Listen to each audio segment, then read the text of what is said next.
京本大我のオールナイトニッポン。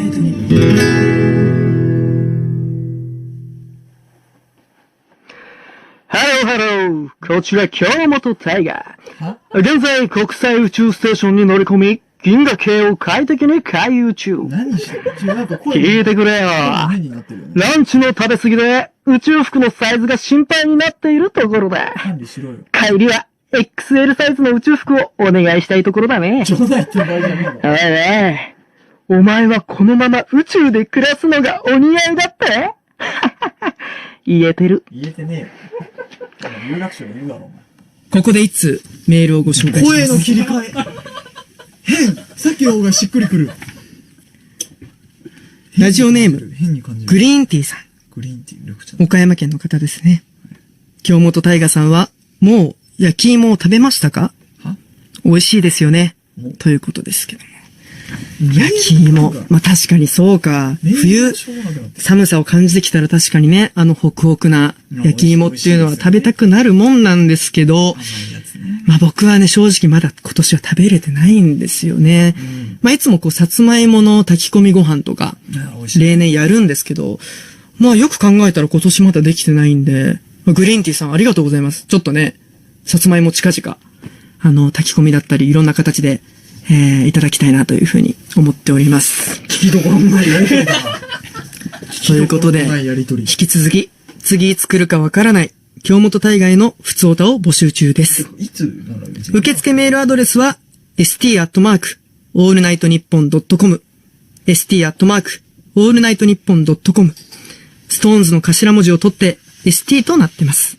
懸命に、京本大我と書いて送ってください。ちなみに、京本大我の今日は、一景二景とかの今日です。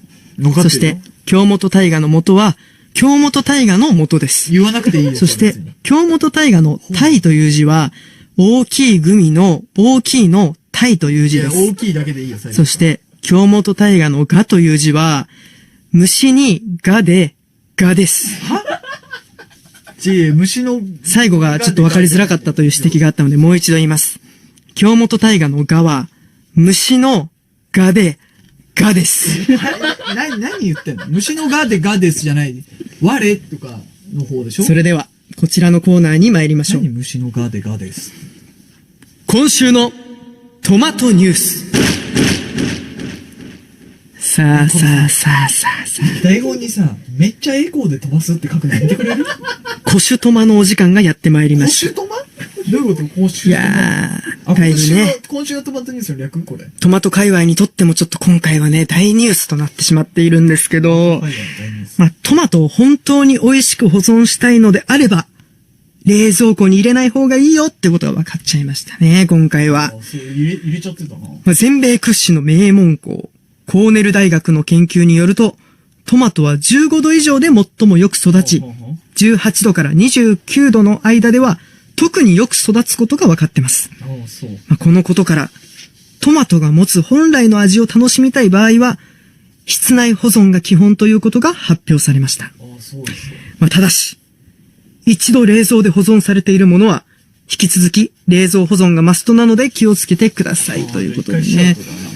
ああ、そうなんですね。なんか、野菜室だったりとか、どうしてもこう冷蔵庫、トマトはね、冷やしてしまう。まあ野菜は基本的にそうやって入れてしまうもんだって思っちゃってますからね。まあでも冷やしたらダメなんですよね。これは僕もすごい意外なことで。まあでも、冷やしトマトって美味しいですよね。冷やしトマトはだって冷やしてるから美味しいんだから、やっぱトマトは冷やした方が美味しいんじゃないかと。だから居酒屋さんとか、こう飲食店入っても冷やしトマトっていうメニューがあるわけですから。だって、トマトっていうメニューではないわけですからね。冷やしトマトっていうメニューってことはやっぱ、いろんな料理人が、こう、調理をして、いろいろ研究を重ねた結果、やっぱトマトは、冷やした方が、冷やして提供した方が美味しいんじゃないかってことに行き着いたわけですから。コーネル大学大丈夫かと。合ってんのかこれはと。僕はそんなことを思います。ということで、論破。嫌な人嫌な感じ。冷やしトマトが美味しい。それはもう、国民どころか世界共通だと思います。いや、じゃあ、冷やしても美味しいってこと、冷やしトマトの横にこう塩もちょっと添えてあって、まあ岩塩っていうのかな、あれをつけて食べたりするのも美味しいし、やっぱ僕もね、家でこう冷蔵庫とかに入ってる野菜室から出したての冷たいトマト、やっぱあれの方がね、なんかこう、ちょっとデザートみたいな、そんな感覚にも陥ってすごい俺は好きなんですよね。ガッて冷やしたらいいのかな。まあだから生ぬるいトマトよりも断然冷たい方が美味しいなと思う。ああ、そうです。まあだから論破。いや、嫌な人、論破ってこと。ドドンパ。別よ、それは。技だから。ということで、改めまして、こんばんは。京本コーネル論破大河です。嫌な人。嫌な人。もうね、ミドルネームが嫌な人。僕魔人ブーのようにどんどん吸収していっちゃうんで、コーネル大学のコーネルもいただいちゃって、まあ、論破させていただいたということで、もう一度改めまして、こんばんは。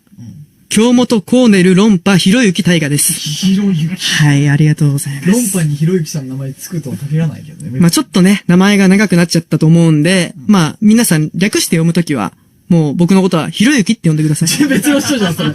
じゃあ、大河とか京本を取るの、違う人になってるよ、それ。まあでも、ひろゆきって呼ばない方がいいんじゃないですか？だって、ね、ひろゆきって別の方で論破する方いるわけなんだから、この京本大河さんのことひろゆきって呼んだら、それは、ちょっとややこしくなるんじゃないですか？本当の名前じゃないしね。いやいや、それは僕の感想ですよね。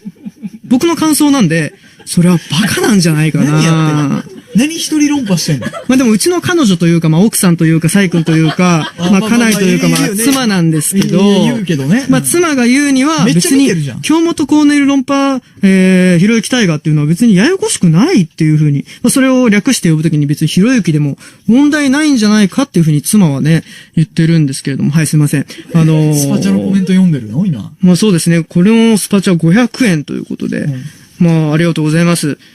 まあでもね。今自分で自分論破してる。まあちょっと、自分で言う。こうやっていろいろ喋ってますけども、これゴールが、このね、今週のトマトニュースから始まって、オチが見えてないんじゃないかって思うんだよな。毎回思ってるよ。これは本当に、どうやって終わらせる気なのかな？これ大丈夫なんですかね？いやでもそれって、僕の感想ですよね。いいって、一人論破なんじゃないかな。いいって、一人論破。まあうちの彼女というか、奥さんというか、サイ君というか、まあ家内というか、妻なんですけど、まあ妻が言うには、こういうオチが見えてこないラジオの方が、こういう深夜帯に聞くにはちょうどいいって言うんですよね。ちゃんとした方がいいよ。だからまあそういう結果が実際にいろんな研究結果が出ているので、まあ実際このラジオってまあ問題はないというふうに思うんですよね。だから全然自分の道を貫いてラジオしてった方が京本大河さん、すみません、京本コンネ論破ひろゆき大河さんの場合はいいんじゃないかっていうふうに思いますので、ひろゆきさん面白いよね。まあそうは言っても、まあでもね、皆さんもやっぱり確かにお金を払って聞いてるわけじゃなかったりするかもしれないけど、でもやっぱ、こう喋る側、こうラジオパーソナリティ側も、もうちょっとプロ意識持って、人のものまねが長い。オチが見えるラジオをやった方がいいんじゃないかって思うんですよ。人の真似が長い。いやいや、それは、僕の感想ですよ。いいってもう一人論破。バカなんじゃないかな。いいよ、もう自分で自分の。まあうちの彼女というか、奥さんというか、サイ君というか、何回同じこと聞いて。家内というか、妻なんですけど。ずっと同じこと繰り返す。まあ妻が言うには、まあ別に、京本大河さんっていうのは、まあタレント意識を持ってないぐらいの方がちょうどいいんじゃないか。そんなことね。まあそういうふうに、まあ実際に研究結果も出てるんですよね。だからまあ、実際に自分の思うように、自分の思うラジオをやってった方が、リスナーもついてきやすいんじゃないかっていうふうに、まあ研究結果が出てるんで、そうしたらいいと思います。ということで、お送りしてきた、京本大河のオールナイトニッポン。ここでお別れのお時間となってしまって。やっとか。まあ放送はこの後、なんと、本日誕生日の田中樹さんが担当します。やめてマジで違うから。ハッピーバースデー。やばい、マジで。いやー、おめでとうございます。俺6月15。6月15。半年前。半年前俺。何歳になった？半年前だって。半年前。俺誕生日じゃないから。もう一回いいですか？誕生日じゃないです。すいません。曲止めてください。誕生日じゃないです、僕。誕生日じゃない ?6 月です。それはあなたの感想ですよね。事実。バカなんじゃないかな。事実です。うちの彼女というか奥さんというかサイ君というか家内というか妻なんですけど、誕生日かどうかっていうのは、BGM 上げてもらってもいいですか？じゃあ上げないで。誕生日かどうかっていうのは、正直、自分では分かんないと思うんですよ。いや、わかる。赤ちゃんの時の記憶ってないじゃないですか。だからあなたが何月何日生まれたかって親に聞いただけですよね。記載されてるんだその親が正確に誕生日合ってるかっていうのはまだ分からないと思うんですよ。記録として残ってる。嘘を言われている可能性もあるんですから、僕が言ってるように、この12月12日、今日付変わったんで、12月12日が誕生日の可能性があると思うんですよね。ないよ。ないよ。多分。あなたの感想ですよね。違う、事実なんだ。まあ、そうは言っても、誕生日ということで、本日、プレゼント、用意してます。気まずい。誕生日じゃないんだもん。何その箱。めちゃくちゃちゃんとしてる。どうぞ。何これめっちゃ大金入ってないと変っていう。重っ何革製の箱を用意させてもらいました。誕生日じゃ申し訳ないな。中をぜひね、見てみて。誕生日じゃないけどいいの？じゃあ開ける？誕生日なんでね。なんか鍵みたいな。じゃあ開けます。はい。ねえ、めちゃくちゃ厳重なケースに入れた大量の遊戯王カードを渡すやめてくれる？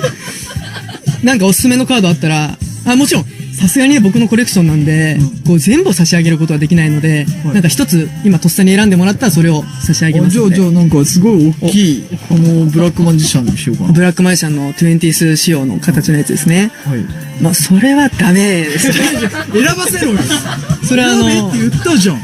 自慢用なんで。じゃあ、こっちにしようかな。じゃあ、この、ラーの緑心流にしようかな。それ自引きしたんでダメですね。何じゃあ別のならいい。もちろん。じゃあこれはブルーアイズオルタナティブアルティメットドラゴン。それはね、思い入れがあるんで、ごめんなさい。何くれんのよ、じゃあ。じゃあもう、時間がないんで、もうあと一つぐらい選んでもらって。じゃあこれ、ホルスの黒煙竜レベル8。ダメですね。なんで返してください。すみません。じゃあ何俺何ももらえないの？俺誕生日だよ、今日俺。何ももらえないの？二つ三つぐらいはね、返せよ。俺誕生日なんだって。二つ三つぐらいあげてもいいかなって。そこにも飾ってるよ。ずっと、今日ラジオ始まる前から、オシリスの天空竜と、オベリスクの巨人へ、そして、ラーの翼神竜がずっと見守ってくれてました。そう、じゃあ俺、何ももらえないの？俺誕生日だよ、だって。いやー、これはね、本当に差し上げたかったんですけども、何ももらえないんだ。あなたがね、僕があげられるカードを見つけられなかったんで、申し訳ないでございます。俺誕生日やからせっかくなら欲しかったな。よいしょ。マジか。まあでも、僕のコレクション見れただけでも、素敵なプレゼントになったんじゃないかなと思いますけども。誕生日だったのね。誕生日じゃないですよね。それを言ったら誕生日じゃないよ。あなたが俺を論破しプレゼントまで用意させて。俺用意してって言ってないし、俺は信じられないです。そうだよね。俺誕生日じゃないもんね。信じられない。もらおうとしちゃダメだよね。もうね、怒りました、僕は。ここで一曲。戦場のメリークリスマスで、メリークリスマス、ミスター・ローレンス、坂本龍一。